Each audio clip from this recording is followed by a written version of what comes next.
itu sudah swarga, Mas. Sing ngendi to ki jane mantene ki? Yang Mbak Anggun pundi? Bubuk. Ya Allah ditanggapne babuk. Gak kuat. Malam pertama ini apa, Bu?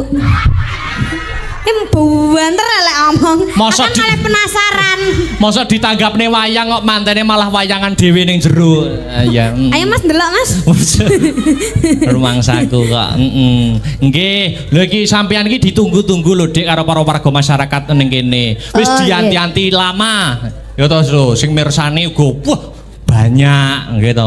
Nggih, alhamdulillah sing mirsani kuwata sanget niki wonten sing muda-muda, ada yang tua-tua. Komplit. Nggih. Komplit tuku kara ning ditambah ditadai tampah. Apa kuwi? Warga Blora mugi-mugi rezekine kathah barokah. Amin. Amin.